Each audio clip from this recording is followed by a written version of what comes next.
Waalaikumsalam warahmatullahi wabarakatuh. Selamat siang dan salam sejahtera buat kita semua. Yang kami hormati pimpinan Konfederasi Serikat Pekerja Singapura yang sudah hadir pada siang hari ini, kawan-kawan dari media, baik dari media cetak, media elektronik maupun media online, dan media masing-masing konfederasi. Marilah kita buka acara kali ini dengan membaca basmalah bersama-sama. Bismillahirrahmanirrahim. Berikutnya kita akan mendengarkan sambutan sekaligus juga penjelasan dari Koordinator Strategi 1 Joint Activity Serikat Buruh kepada Ibu Sulistri. Waktu dan tempat kami persilahkan. Makasih Mas Herman, Ibu dan Bapak sekalian, selamat sore. Assalamualaikum warahmatullahi wabarakatuh. Waalaikumsalam. Puji syukur kita panjatkan kehadiran Tuhan Yang Maha Esa. Kemudian saya ingin mengucapkan terima kasih untuk kawan-kawan dari konfederasi yang sudah berkenan untuk mensupport kita dari tim yang bekerja terkait dengan isu K3 yang disupport oleh ILO. Kita sudah melibatkan konfederasi, 5 konfederasi, yaitu ada dari KSBSI, KSPSI Caitu, KSPSI, dan juga dari Sarbomusi, dan juga ada teman dari KSPN. Kebetulan KSPN tidak bisa hadir di sini, tapi akan bergabung kita secara virtual. Jadi kertas posisi ini disusun cukup lama ya, kita hampir 2 bulan untuk menyusun ini, dan kita berharap kertas posisi yang kita launching hari ini menjadi tonggak sejarah ya bagi konfederasi. 5 konfederasi bersama-sama menyusun kertas posisi, dan ini momentumnya sangat tepat karena ini masih dalam rangka bulan K3. Jadi setelah ini kita tidak hanya berhenti di sini, berhenti sampai kertas posisi ini ada, tapi kita juga akan membawa kertas posisi ini kepada pemerintah, kepada BPJS, kepada Apindo, dan pihak-pihak lain yang terkait untuk mempromosikan K3 dan juga untuk bagaimana pencegahannya dengan cara penguatan K3 ini di tempat kerja. Berikutnya kita akan masuk ke sesi penyampaian position paper. Sekali lagi position paper ini dibuat dengan menguraikan perlunya K3, termasuk juga mekanisme pelaporan kecelakaan kerja yang menjadi tanggung jawab bersama, mencakup pemerintah, perusahaan, dan serikat pekerja. Dan berikutnya kita akan mendengarkan rekomendasi dari position paper yang sudah disusun secara bersama-sama, melibatkan Prof. Fatma dari Indonesia dan para pimpinan serikat pekerja serikat buruh. Oleh karena itu, kesempatan pertama kami akan memberikan kesempatan kepada Bapak Markus Sidawo. Beliau adalah Deputi Presiden Bidang Program KSPSI.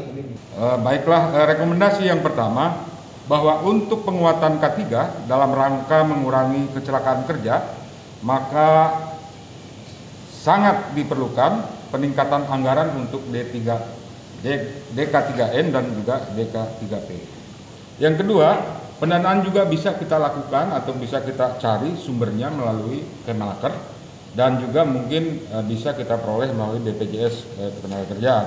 Yang terakhir terkait dengan monitoring dan evaluasi atau MONET, ini perlu kita lakukan setiap 6 bulan. Baik, saya akan membacakan rekomendasi yang kedua, yaitu perumusan format laporan kondisi K3 di perusahaan agar mudah diakses. Mendorong perusahaan untuk melaporkan kondisi K3. Dan yang terakhir, mempertegas sanksi bagi perusahaan yang tidak melapor.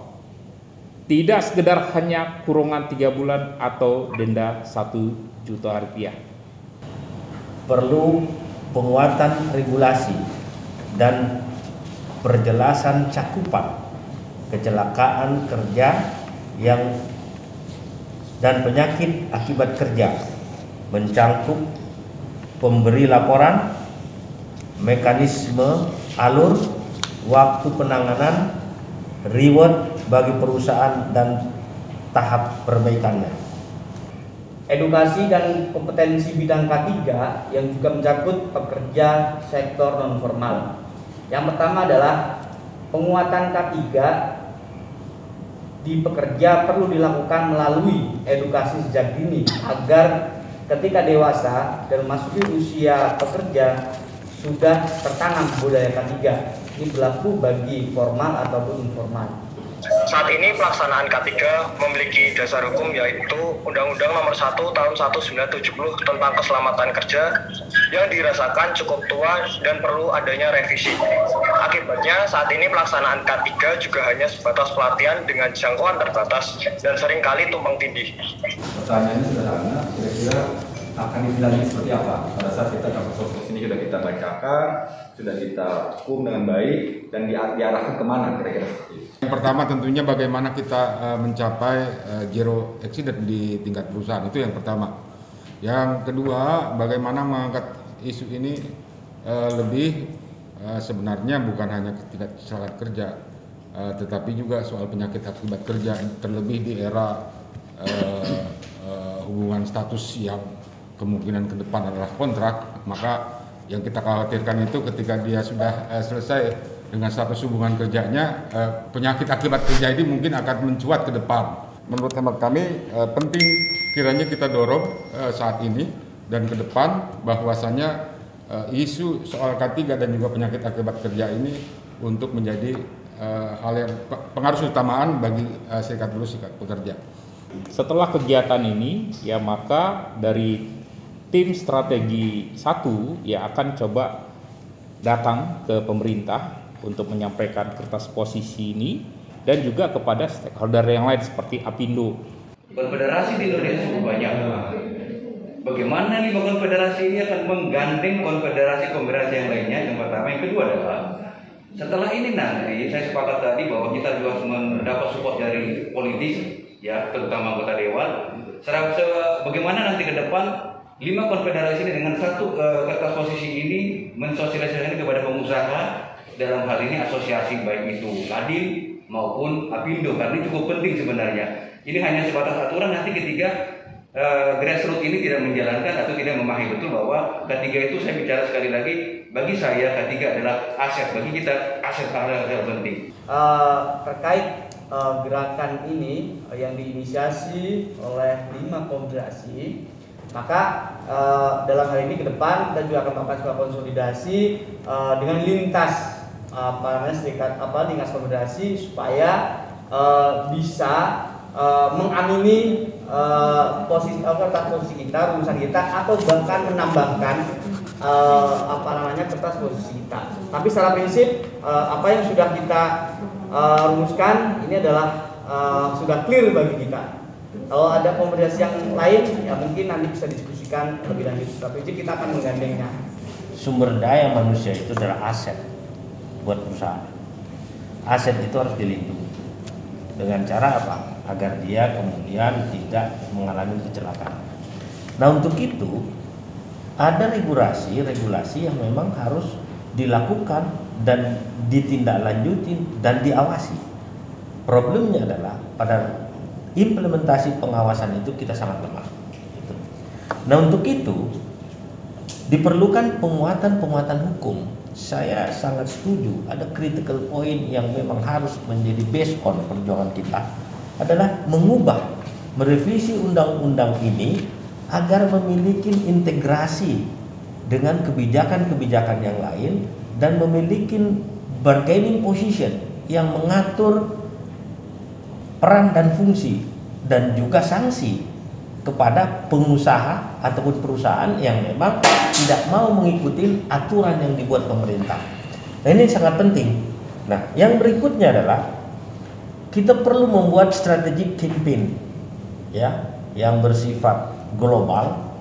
Strategi campaign ini pendekatannya baik below the line, above the line, baik juga dengan cara-cara yang lain. Saya rasa ini akan bisa berjalan dengan kita mengajak seluruh stakeholder, karena apapun alasannya tidak ada manusia yang ingin mengalami kecelakaan, tidak ada, dan tidak ada juga perusahaan yang juga ingin rugi karena SDM-nya kecelakaan, tidak juga dia ingin rugi karena kemudian harus membiayai SDM-nya. Di tahun-tahun ke depan, ya, isu tentang aksi bukan hanya tentang upah, tapi isu tentang K3 juga akan kita suarakan gitu. Nah, ini menunjukkan bahwasanya kesadaran kita tentang K3 itu udah sangat baik. 5 konfederasi ini punya wakil-wakil di DK3N, DK3P. Nah, bagaimana kemudian kita mintakan mereka untuk mengangkat isu ini menjadi isu sentral di Dewan K3. Yang ingin saya tanyakan itu bahwa di Kementerian Tenaga Kerja itu ada DK3N. Apakah 5 konfederasi ini nanti kertas posisinya akan dibawa ke DK3N, karena kita tahu selama ini DK3N juga tidak ada progres yang signifikan terkait dengan budaya K3 di tempat kerja. Pertama tentunya kita di antara konfederasi yang sudah memiliki wakil di DK3N ini perlu duduk bersama dulu. DK3N itu sudah membuat sebuah strategi dan program K3 nasional, yaitu 5 tahun. Jadi apa yang mau dilakukan oleh DK3N sudah ada gitu. Ya, programnya sudah ada. Termasuk budgetnya. Ya, termasuk kalau budget kebetulan saat itu nggak disebutkan. Ya. Yang perlu diketahui bahwasanya di dalam DK3N banyak yang terlibat di situ. Ya, seperti tadi disampaikan oleh Bu Sulistri, position paper ini ya disusun oleh Profesor Fatma, itu dari akademisi. Ya, juga ada di DK3N. Dari kementerian, lintas kementerian ada di DK3N. Dari unsur Apindo juga ada, dari pemerintah kementerian ketenagakerjaan ada, ya dari serikat pekerja kebetulan saya dan Bu Nikasi ada di sana, ya memang ada program-program yang dari DK3N, misalkan kita melakukan seminar ya webinar karena kondisi COVID itu kita lakukan webinar K3 berseri. Bahwa SDM ini kan perlu pembekalan K3. Nah, sementara teman-teman di DKN K3 ini berkonsentrasi pada kawan-kawan pekerja saja. Sementara angkatan kerja itu kan dimulai dari calon pekerja maupun pekerja hasil bekerja. Itu semuanya wajib dilindungi karena menyangkut SDM adalah aset negara. Nah, adakah komitmen dari kawan-kawan strategi 1 sebagai advokasi untuk mengedukasi saudara kita atau kawan-kawan kita yang calon pekerja? Kita harus audiensi dengan Kemendikbud ya? Apa? Ya. Ini penting supaya isu ini bisa masuk. Apalagi STM, ya kan, yang notabene proyek dicetak mereka dalam orang industri.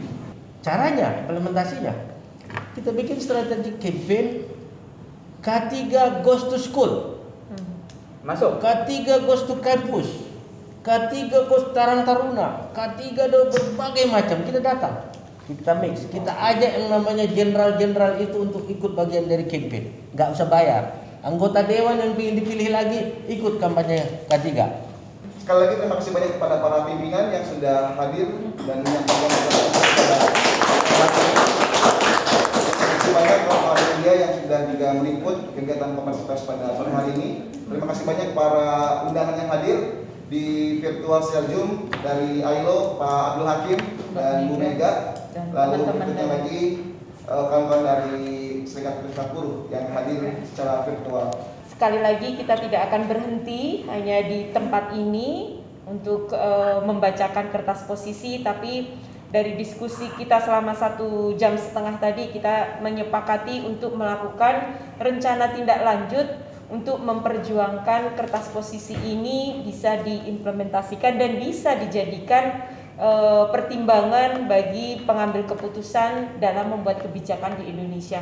Kerja yang akan kita lakukan tidak hanya sebatas di Serikat Pekerja Serikat Buruh di tingkat nasional, tapi kita juga akan menggandeng kawan-kawan DK3N, DK3P, penguatan P2K3, pemerintah. Kita akan lobby mulai tadi ada dari DPR, kemudian juga fraksi-fraksi, Kementerian Pendidikan dan Kebudayaan, Kementerian Tenaga Kerja, BPJS Ketenagakerjaan, Apindo, Kadin, dan semua pihak, bahkan konfederasi dan serikat pekerja, serikat buruh di tingkat nasional juga akan kita gandeng untuk bersama-sama menyuarakan K3 supaya K3 ini suaranya lebih terdengar.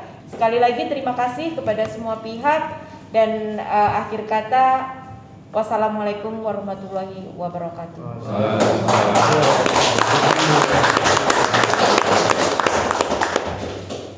Salam K3, sehat, kuat, selamat.